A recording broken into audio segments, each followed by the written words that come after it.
At Thanksgiving dinner, her mother looked me straight in the eye and called me a disappointment to the family. I calmly pushed back and explained why I'm proud of my career. My fiance's response was instant. "Don't you dare talk to my mother like that, or leave the table." I nodded once. I didn't raise my voice, didn't cause a scene. 3 days later, when she walked back into what she still thought was our shared apartment, she discovered I had taken leave completely seriously. Have you ever had that 1 second where the entire image you had of a person just collapses? Like someone dropped a mirror and it shattered on the floor. That happened to me on Thanksgiving, watching the woman I planned to marry choose her mother's side after that mother spent 20 solid minutes tearing me apart for not being rich enough. Let me set the scene properly.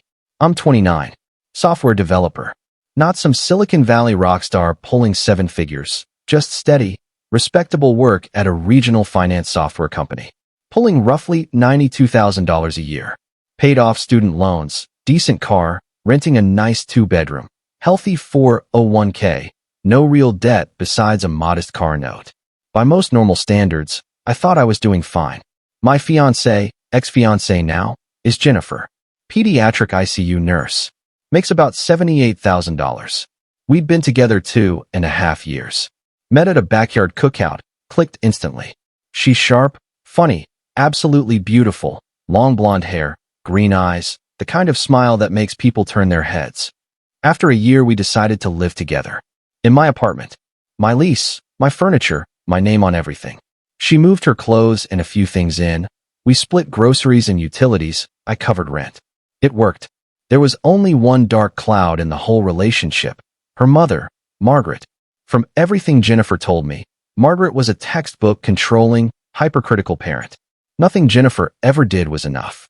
Her weight, she's a perfect size 6. Her career, saving kids' lives in the PICU, apparently wasn't prestigious enough. Her car, her friends, everything got picked apart. Jennifer always defended her. She only knows how to show love through criticism. I learned to ignore it. She lives 2 states away, so it's fine. Big red flag, sure. But I figured distance would keep it manageable. In 2.5 years, I had never once met Margaret. Jennifer always visited her alone. "It's easier that way," she'd say. "Mom can be intense for new people." I should have paid more attention to that warning. 6 months ago, I proposed. Nothing extravagant, about a $4,800 ring, saved up responsibly. Jennifer cried, said yes. We set a date for next summer. Everything felt perfect. Then Thanksgiving rolled around. Jennifer's older brother Kevin was hosting. He lives an hour away, married, 2 kids, big house in the suburbs. Jennifer had been anxious for weeks because this would finally be the day I met Margaret, who was flying in from Arizona. Just a heads up, Jennifer said a few days before. Mom will probably say something rude the first time she meets anyone. It's her weird test. Don't take it personally. Smile, change the subject, let it roll off. That's what Rachel does. Rachel, Kevin's wife, had been dealing with Margaret for 7 years. 7 years of biting her tongue. Fantastic preview of my future. Maybe I should stand up for myself if she crosses a line, I said. No, Jennifer replied instantly. That makes it worse. She feeds on reactions. Trust me, just ignore it. That should have been the second massive red flag. My future wife was already coaching me on how to survive one dinner with her mother. But I loved her. I thought I could handle one awkward meal.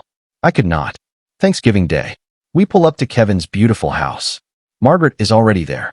Early 60s, perfectly dyed blonde helmet hair, designer clothes, jewelry that screams old money. The second she sees me, her face sours like she smelled something bad. "So you're the boyfriend," she says. Not a greeting, more like a verdict. "Fiancé, actually. Great to finally meet you, Dr. Patterson." It turns out she has a PhD in economics from Stanford and insists on the title. Dinner starts off civil enough. Kevin and Rachel are warm. The kids are adorable. Food is excellent. Then dessert hits and Margaret starts her interrogation. She goes around the table asking about careers. Kevin brags about his latest promotion, corporate finance, high 6 figures.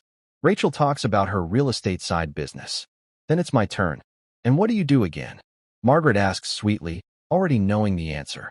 "Software engineer at Redstone Financial Services." Her nose wrinkles. "Never heard of it." "Regional firm. We build financial platforms for mid-sized companies." "So, not Google. Not Microsoft." "No, ma'am. And your salary, if you don't mind me asking? Jennifer jumps in. Mom, that's private. I'm just trying to understand the kind of future my daughter can expect. It's a fair question. Everyone goes quiet.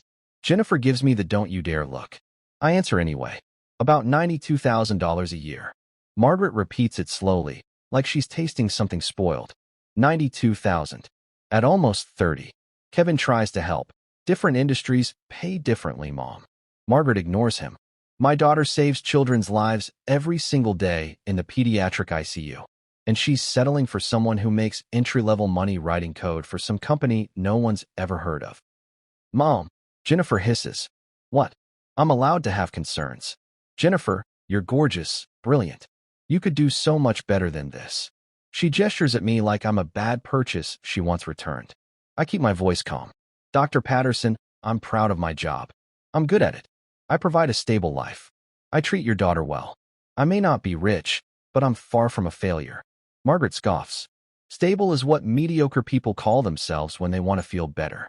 You're almost 30, you rent, you drive a 4-year-old car, and you put a $5,000 ring on my daughter's finger. Kevin's ring for Rachel was $20,000. Facts are facts. You're not good enough for her. The table freezes.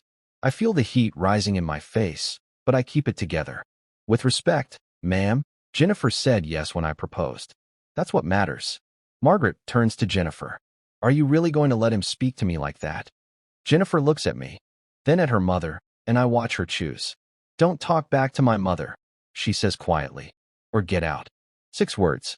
Crystal clear. I look at the woman I was planning to marry, the woman I loved for 2.5 years, and realize she just told me to shut up or leave because I defended myself against being called a failure. I nod once. Stand up. Grab my jacket. What are you doing? Jennifer whispers. You gave me 2 options. I'm choosing get out. I didn't mean leave the house, I meant. I heard what you meant.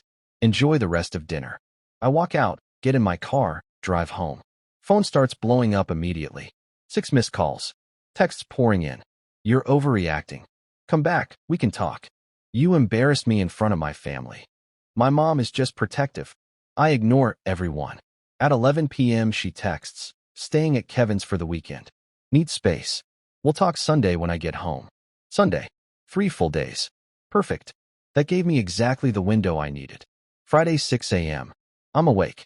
Replay the dinner in my head on loop. I call a moving company. They have a Sunday slot open. Booked. Start hunting for a new place. Find a clean 1-bedroom 15 minutes away, newer building. In-unit laundry, $1,100 a month. View it at noon. Sign the lease on the spot. Move in Monday. Friday night, and all day Saturday I pack. Everything that is mine goes into boxes. My clothes, my books, my TV, my couch, my bed, my kitchen stuff I bought before her. Everything she brought, clothes, jewelry, skincare, decorative pillows, cheap coffee maker, stays exactly where it is. By Saturday night the apartment looks like it's been robbed. Only her belongings remain. Her mattress is on the floor because I took the bed frame and my mattress. Dust outlines on the walls where my shelves used to be. Sunday, 8 a.m. the movers arrive. 2 guys load everything in 3 hours. Break up move? One asks while carrying my couch. Yep, we can always tell. The pillows and the women's clothes left behind are the giveaway. They unload at the new place. I tip them heavy. I go back, deep clean the old apartment top to bottom. Not for her, for me. I want to leave it immaculate so no one can say I trashed the place. At 6 p.m., I leave a note on the kitchen counter and the engagement ring on the bathroom sink. Jennifer, you told me to get out. I got out. Everything that belongs to me is gone. Everything that belongs to you is still here. The lease is in my name only. I've informed the landlord I'm breaking it effective December 31st. You have until the end of the month to move out. I'm no longer interested in marrying someone who will choose her mother over me when that mother calls me a failure. Good luck finding the 6-figure husband with the brand new luxury car and the $20,000 ring your mother thinks you deserve. I hope he exists, and I hope she approves. Mark. I lock the door for the last time and drive to my new apartment. Jennifer gets home Sunday afternoon. The texts and calls start immediately. Where are you? Where is all the furniture? You actually moved out? This isn't funny, call me. We need to talk.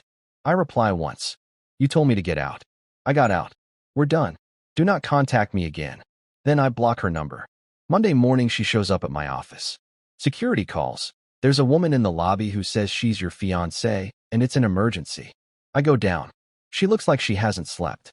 Hair messy, no makeup, wearing sweatpants and one of my old hoodies she must have found. Mark, thank God. They wouldn't let me upstairs.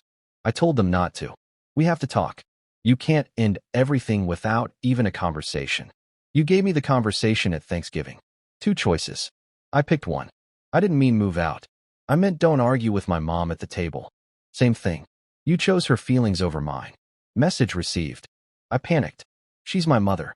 It's complicated. It's not complicated. When someone attacks your partner, you defend your partner. You defended the attacker. We're finished. She cries. Begs. Promises therapy. Promises boundaries with Margaret. I tell her where those boundaries were when her mother was shredding me in front of the entire family. She has no answer. I walk away. Security makes sure she leaves. Tuesday night, she finds my new address and bangs on the door for half an hour, screaming through it. I turn the TV up and wait until she gives up. For the next 2 weeks, she tries everything: mutual friends, Kevin, Rachel, email, social media. All blocked. Rachel eventually gets through from an unknown number. Look, Margaret was horrific. Jennifer knows she screwed up. She's devastated. She's in therapy now. Give her another chance.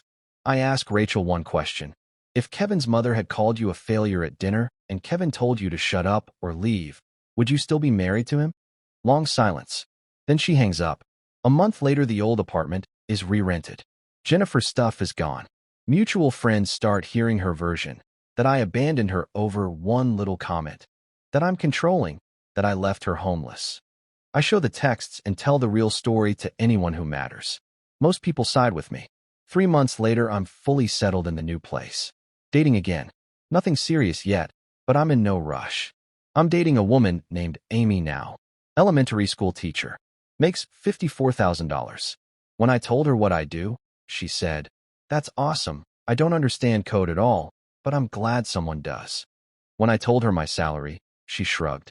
"That's more than me, cool." When I told her about my 4-year-old car, "Does it get you places?" "Then it's perfect."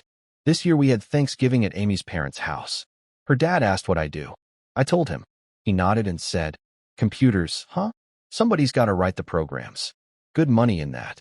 "Yes, sir." "Nice. Pass the turkey." That was the entire interrogation. Amy's mom saw the promise ring I gave her, simple, inexpensive, but meaningful, and said, "Whenever you two are ready, any ring chosen with love is the right one." Mine was my grandmother's. Cost nothing, means everything. No comparisons. No insults. No, you could do better. Jennifer spent years telling me her mother's behavior was complicated, that I needed to be patient with decades of conditioning. Maybe that's all true.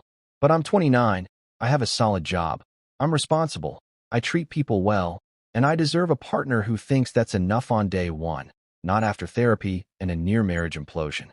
Jennifer showed me, in one sentence, that I would always come second to her mother's opinion. So I took her advice. I got out, and I have never once looked back.